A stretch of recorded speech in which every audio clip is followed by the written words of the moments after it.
welcome to my new channel. Thank you so much for making it over here if you followed me from my old channel. Otherwise, thank you so much for just joining me here in general. It is Eponine, aka Epi, and today is going to mark day 5 of my 5 days of cold weather cold cases. I'm sorry that I was not able to get done in 5 consecutive days, but all 5 parts got up within a week, so I'm not going to consider it a total fail. So for today's story, I kind of saved the oldest one for the last. This one is just kind of mysterious and just kind of strange, so it just leaves a lot of questions up in the air and not a whole lot of answers answered, unfortunately. I do want to give my little disclaimer that in doing these videos, I don't mean any disrespect or any offense to any of the victims or families that I talk about. All of this is information that I have taken off of the internet and compiled into a neat little package. That way other people who are interested in this case can go ahead and come to one location for a lot of information. All of this is available online, and all of it can be found through doing your own research. So without further ado, let's go ahead and get into the story of who put Bella in the Wych Elm.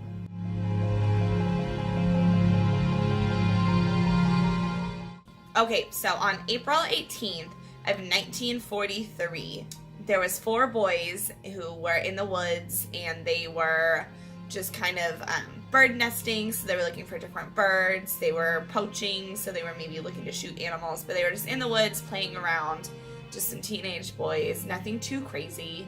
Now, they were trespassing. Technically, this land did belong to somebody else, but it wasn't a huge deal. And these boys' names were Robert Tart, Thomas Willits, Bob Farmer, and Fred Payne.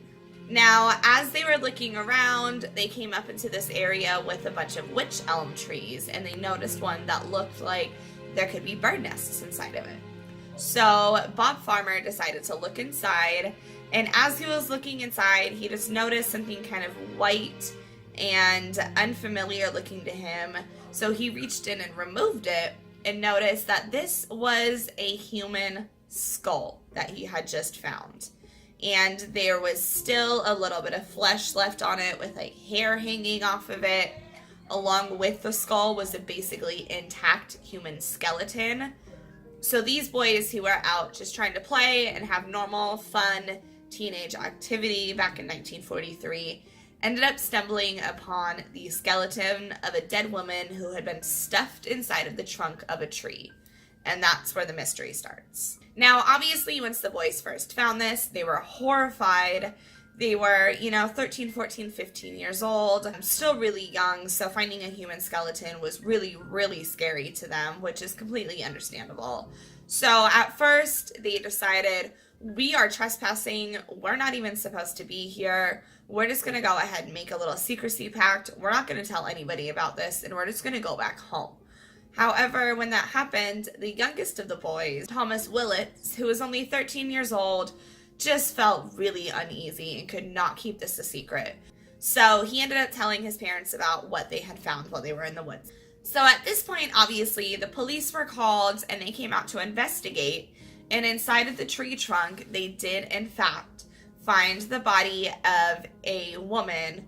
And she was discovered along with the shoe, a gold wedding ring, and then, like I said, the hair that was in her head that could have been used as some sort of identification, possibly.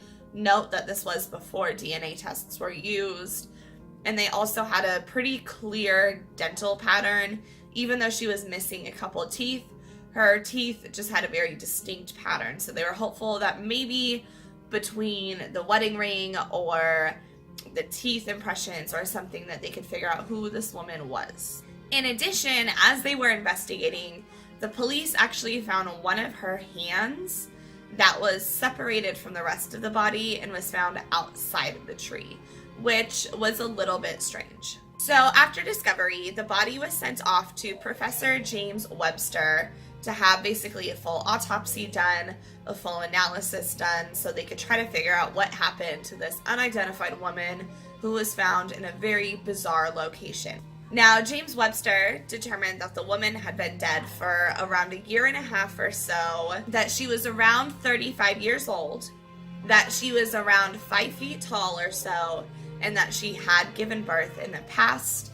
That's easy to tell by women's hips and just some other physical indicators. And it's also important to note that this woman was found with a piece of taffeta, which is a type of material, and that piece of taffeta was shoved into her mouth. So police believe that she may have been suffocated and then put inside of the tree, but with only finding a skeleton and no physical remains as far as organs or anything, it was kind of hard to figure out exactly what the cause of death was. Now, it was determined that this woman had to have been killed or dead prior to being stuffed in the tree, because it was a very small place. And for those of you who don't know about what physically happens to somebody when they die, this process called rigor mortis starts to set in, and that's where all of your muscles just tighten up, your whole body becomes really, really rigid and not soft and floppy at all. And it was determined that after rigor mortis started to set in, nobody would have been able to put this woman inside of the tree. Now, the police were kind of able to identify what this woman may have looked like just based off of the skeleton and the skull and the hair and all of that. However, this did happen in 1943. So this is in the middle of World War II.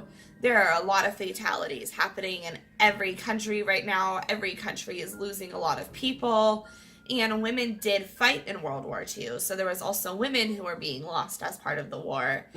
And because of just the high fatality rates that were happening in general at this time, it was really hard to identify this woman as anybody because so many people were missing family members. But even though it was going to be hard to identify this woman, that didn't stop the police from trying. They tried searching missing people's records in the area. They tried searching dental records in the area. They tried looking at different police reports in the area. However, this woman just didn't seem to match up with any of the cases that they discovered. Now, later on down the line, during more recent times, they did try to do some facial reconstructions for a show, and that did give them an idea of what she could have looked like. But even that complete facial reconstruction still has not really brought up any idea of who this woman could have possibly been. And to make matters even worse, since that reconstruction has been done, they've actually lost the original skull. They do not know where it is. And all of the original medical reports have also been misplaced.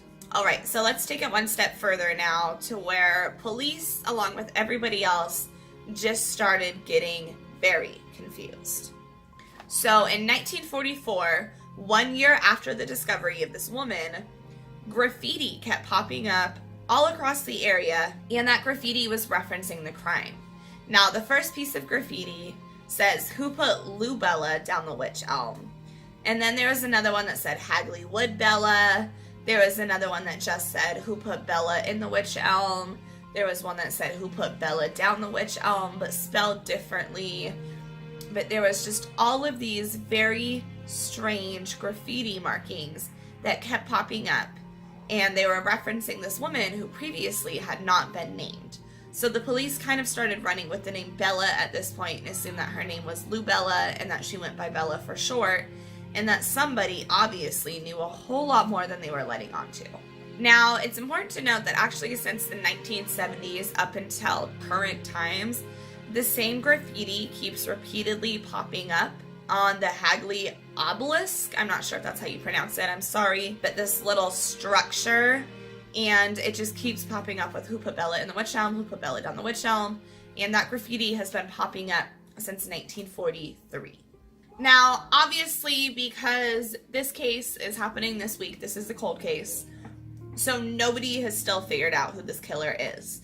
So let's go ahead and start talking about some of the theories now on who this woman could have been, why she could have died, who possibly could have wanted to do it, and for what reasons. So in 2014, Steve Punt, who is a British writer, suggested two possible victims that he believed the Wych Elm Bella could have been. One possible victim was a prostitute who had been murdered while she was with a John. Now, this prostitute's name was Lou Bella. She had disappeared about a year and a half or so before the body was discovered. And the whole reason why they had this report is because some of Bella's other friends had reported that she was missing. So this was one theory, that maybe she had just gone out with somebody, things had gone wrong, her John had murdered her for some reason, and then decided to dispose of her body in a tree.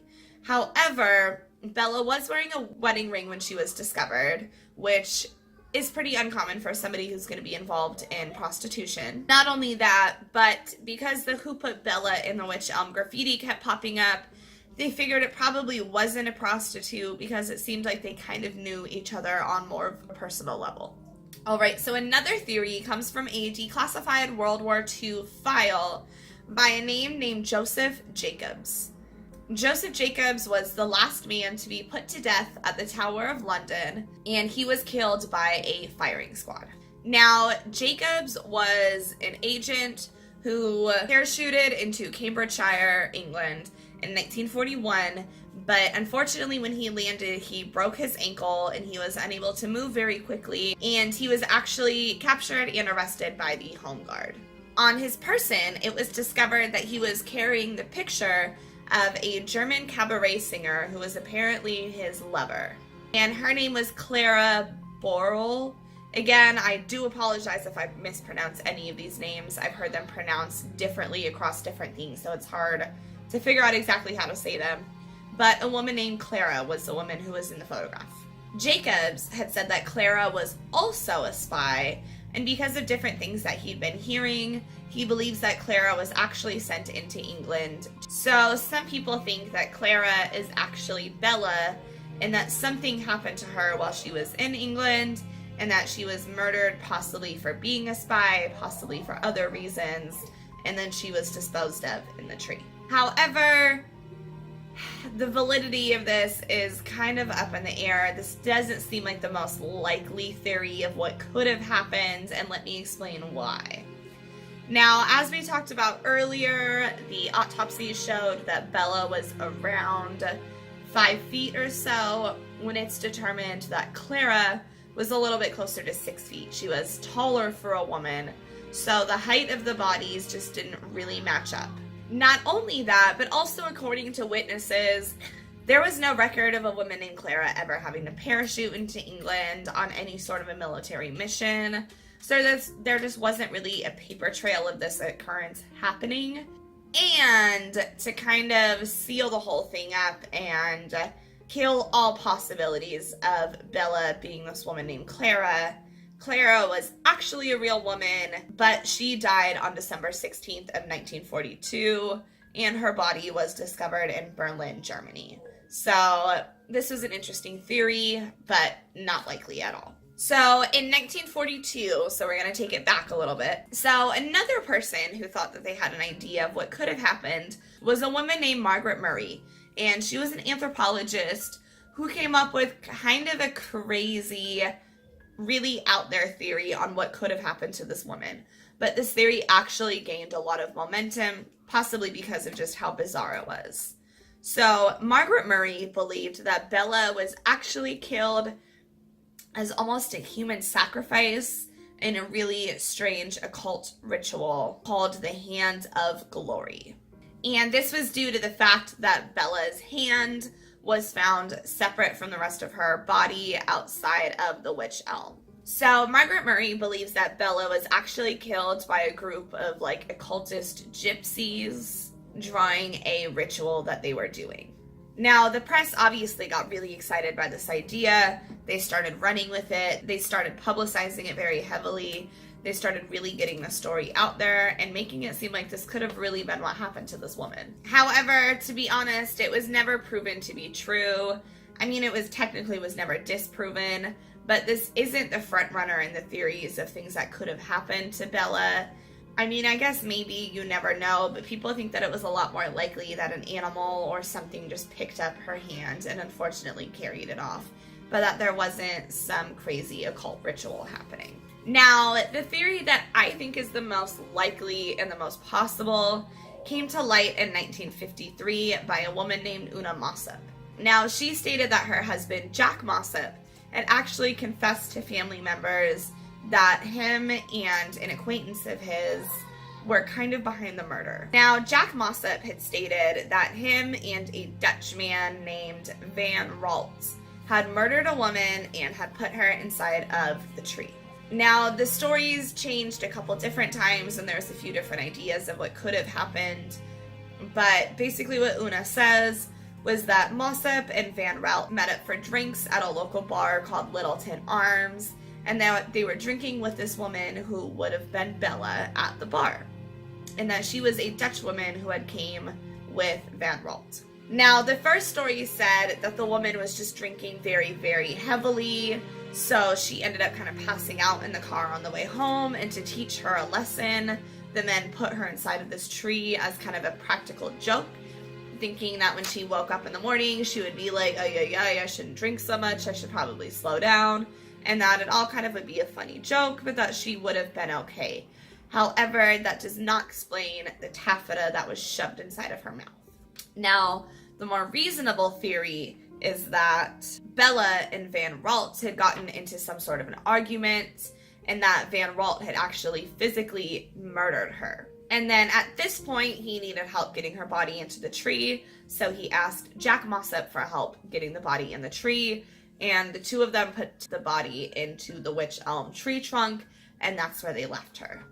Now, to me, this seems plausible because, I mean, I'm not very strong in general, I'm pretty small, but bodies are really heavy. Not only that, when a body is dead, it does have dead weight. That is a term for a reason, so I feel like it could just be a little bit heavier than normal. And for one person, especially one person who was intoxicated or inebriated, I imagine taking a woman and putting her inside of a tree trunk could be a little bit of work.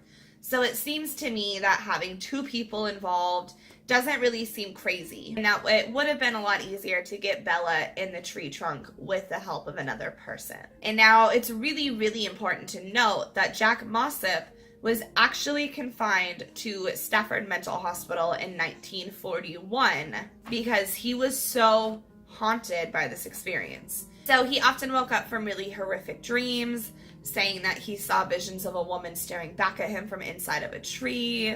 And this just really, really petrified him. And he died in the mental hospital before the body of Bella was even found.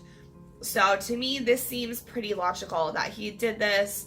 It really mentally just messed with him, and that he ended up in an insane asylum and he ended up dying before it was even discovered that she was dead.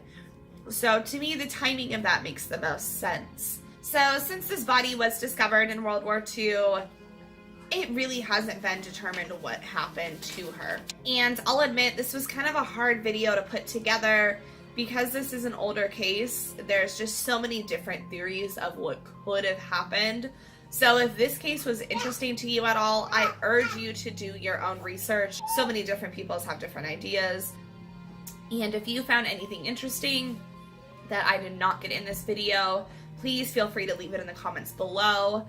Or if you noticed anything that I didn't say in here, just let me know because I would also love to hear it.